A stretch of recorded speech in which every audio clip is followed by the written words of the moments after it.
এখানে পটল আলু কাটা আছে, এইখানে চিংড়ি ফ্রাই হবে, এইখানে একটু নারকেল আছে, মিক্স নারকেলের দুধ বার করে দেওয়া হবে, এখানে পেঁয়াজ লঙ্কা দেওয়া আছে। চিংড়িটা ফ্রাই করে নিয়ে বাকি প্রসেস করে নিয়ে আমি আবার দেখাচ্ছি। এইখানে নারকেলটা গ্রেট করে নিয়েছি অলরেডি। আজকে এটা নতুন অ্যাড করছি, আমি কোনোদিনও করিনি এটা, আজকে ফার্স্ট টাইম করছি নারকেল দিয়ে পটল চিংড়ি। চিংড়িটা ফ্রাই হলে আমি আবার দেখাচ্ছি। তেল দিয়ে দিয়েছি, দুটো তেজপাতা দিয়ে দিলাম, একটু পাঁচফোড়ন দিলাম,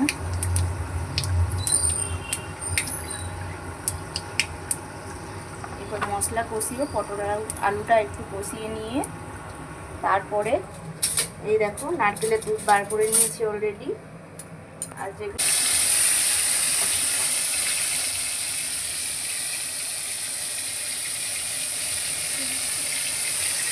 পেঁয়াজ পেস্ট করে নিয়েছিলাম ওটা দিলাম, গোটা পেঁয়াজ কুচানো পেঁয়াজ দিয়ে দিলাম,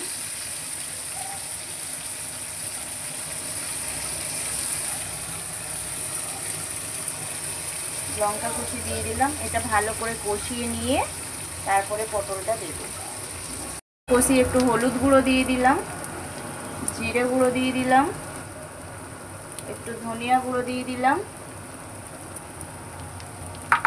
একটু গুঁড়ো লঙ্কাও দিয়ে দেবো হালকা সামান্য।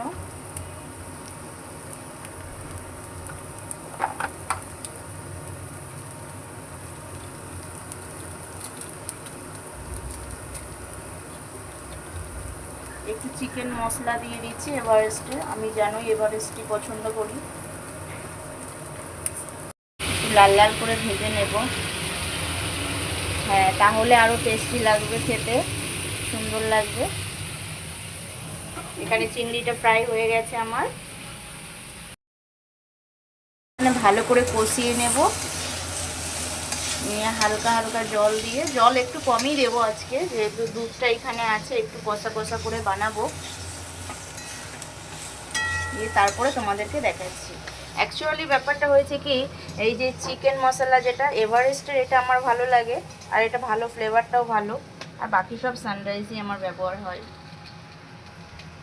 পরকে খেতে দিচ্ছি, এইখানে ভাতটা নিয়ে নিলাম,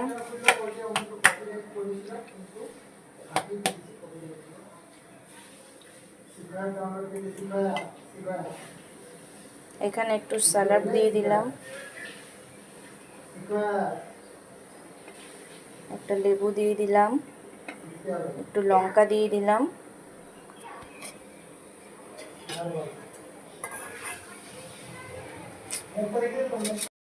একটু মাছের তেল দিয়ে দিলাম, যেহেতু আমার বর খেতে খুবই পছন্দ করে যার জন্য একটু মাছের তেল বানিয়েছি ওকে দিয়ে দিলাম।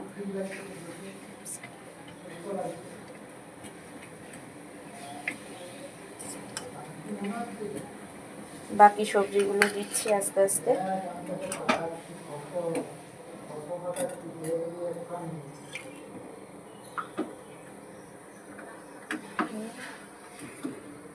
এখানে গরম গরম ডাল দেওয়া হচ্ছে,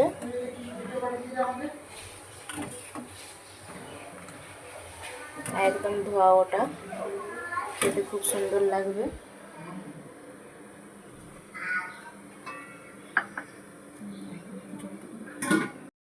দেখো এখানে পটল চিংড়িটা আছে, দিয়ে দিলাম,